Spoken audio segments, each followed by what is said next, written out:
तो वन पंच मैन का नया चैप्टर यानी चैप्टर 201 आ चुका है एंड फाइनली इस चैप्टर के साथ रिवाइज चैप्टर की ये जो कहानी चली आ रही थी बार बार वो खत्म हो चुकी है, क्योंकि इस चैप्टर के साथ ही निंजा विलेज आर्क भी कंक्लूड हो चुका है।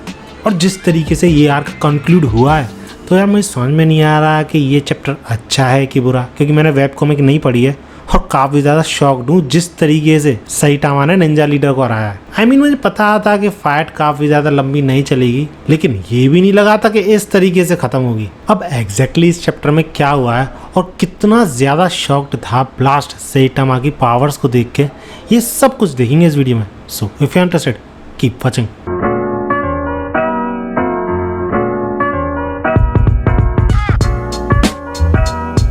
तो पिछले चैप्टर के एंड में हमने ये देखा था कि फ्लैश और सोनिक जब सारे निंजा से फाइट कर रहे थे और फाइट काफ़ी ज़्यादा सीरियस होने लगी थी, तो तभी अचानक से ब्लास्ट वहाँ पे एंट्री ले लेता है, सारे निंजास को एक ही मूव में पेल देता है और फ्लैश को बताता है कि उसे वहाँ पे रोवर लेके आया है। अब इस सारे प्लॉट को देख के मुझे लगा था कि अगर रोवर यहाँ पर है तो शायद ब्लास्ट की फाइट होगी निंजा लीडर से, इतनी देर में सैटामा यहाँ पे पहुँच जाएगा फाइट करने। लेकिन होता यहाँ पे कुछ और ही है, क्योंकि जब इन सारे डिफीटेड निंजाज में से एक निंजा हंसते हुए वार्न कर रहा था ब्लास्ट, फ्लैश और सोनिक को कि भले ही तुम हमें डिफीट कर लो लेकिन तुम्हारे भागने की जगह कोई भी नहीं बची है, और ऐसे ही बड़बड़ाया जा रहा था कि निंजा लीडर कितना ज़्यादा स्ट्रांग है, तुम उसके हाथों से बच के नहीं निकल सकते, अच्छा होता तुम हमारे ही हाथों मर जाते, क्योंकि वो जो तुम्हारी हालत करेगा तुम मरने के लिए तड़पोगे। और लिटरली ये बंदा ऐसी ही चीज़ें पूरे एक पेज में बोलता ही चला जाता है कि उसने इतने सारे लोगों को असैसिनेट करा है कि अगर उसका नंबर देखोगे ना तो 6 फिगर्स में आएगा। पूरी हिस्ट्री में निंजा लीडर से ज्यादा हाई प्रोफाइल असैसिन कोई भी नहीं रहा है। और इसी के साथ ये बंदा लोकेशन भी बता देता है उस निंजा लीडर की, जो कि है सोनिक का हाइड आउट। वहां पर इंतजार कर रहा था वो इन सारे निंजास का, जो कि सोनिक और फ्लैश को हरा के उसके पास ले जाने वाले थे। इस पर फ्लैश और सोनिक तो कुछ नहीं बोलते, वो चुप रहते हैं, और वहीं ब्लास्ट वो भी कुछ नहीं बोलता है और कुछ सोच रहा होता है। और तभी अपने डायमेंशनल पोर्टल का यूज करते हुए उन सब लोगों से बोलता है कि मुझे एक चीज दिखानी है तुम्हें। एंड आफ्टर डेट हम देखते हैं कि ब्लास्ट सोनिक के ही हाइड आउट पे इन सबको टेलीपोर्ट कर देता है, और वहां पे उन्हें निंजा लीडर नहीं मिलता बल्कि सैटामा मिलता है, जिसने कि निंजा लीडर का कुछ ऐसा हाल किया हुआ था। जिस पे सैटामा बोलता है yo old man you got here quick. और ब्लास्ट का बिहेवियर देख के तुम समझ ही सकते हो कि उसे पहले से ही पता चल गया था शायद, या फिर ये चीज देख ली थी उसने कि सैटामा ने निंजा लीडर का क्या हाल किया है। लेकिन सोनिक और फ्लैश बिल्कुल शॉक्ड कि एक तो सैटामा यहाँ पे प्रेजेंट है, ऊपर से निंजा लीडर का ऐसा हाल हो रखा है। और क्योंकि ये चीज ग्रैप्स करना यानी विश्वास करना मुश्किल था इस चीज पे, निंजा लीडर का ऐसा हाल हो गया, तो इसलिए ब्लास्ट सामने से ही बोल देता है दिस इज डेट मैन यानी निंजा लीडर। और उसके बाद ही हमें कुछ टाइम पहले की ग्लिम्स दिखाई जाती है जहां पर कि ब्लास्ट कंप्लीटली शॉक्ड था सैटामा को ऐसे बैठे हुए, वो भी निंजा लीडर की ऐसी हालत करने के बाद।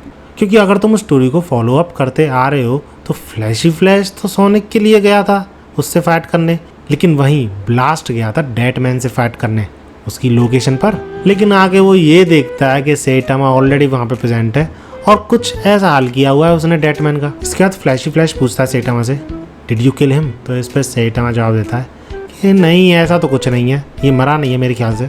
लेकिन जब मैं सोनिक के हाइड आउट पर गया तो ये पता नहीं अचानक से मुझ पर अटैक करने लगा, तो मैं कर भी क्या सकता था, मैंने उसे पंच कर दिया।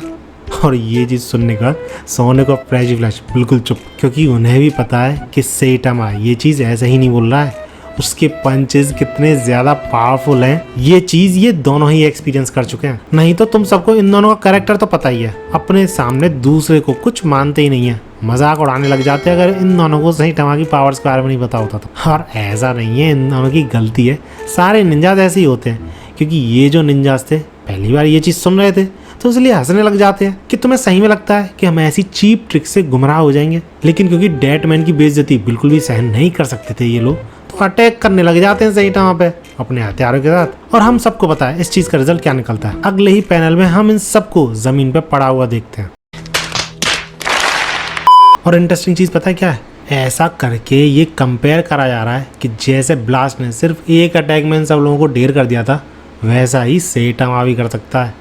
यानी नंबर 1 हीरो से ठीक ठाक कंपैरिजन करा जा रहा है सैटामा का, वो भी बिना कोई एक्सप्लेनेशन दिए। खैर इसके बाद सैटामा बोलता है अच्छा तो ये सारे निंजाज है ना, मुझे लगा ही था। जिस पे फ्लैश भी पूछता है ऐसा क्यों बोल रहे हो, तुम्हें कैसे पता था कि ये सारे निंजाज हैं? तो उस पर सैटामा ये बोलता है क्योंकि मुझ पर अचानक से अटैक करने लगे ना। और वैसे तो सैटामा नाम नहीं लेता फ्लैशी फ्लैश का, लेकिन वो खुद ही समझ जाता है और ये बोलता है सैटामा से कि मुझ जैसे बंदे को इन सारे निंजाज में इंक्लूड मत करो। जिस पर सैटामा गुस्सा होते हुए बोलता है कि क्यों, तुमने अभी तो लिटरली यही चीज करी थी मेरे साथ पहले एनकाउंटर में। और जब ये सारी बातें चल रही थी तो ब्लास्ट चुपचाप सुन रहा था सारी चीजें, पता ही नहीं क्या सोच रहा था। आफ्टर दैट सोनिक भी सैटामा से ये बोलता है कि तुम मेरे हाइड आउट पर कर क्या रहे हो।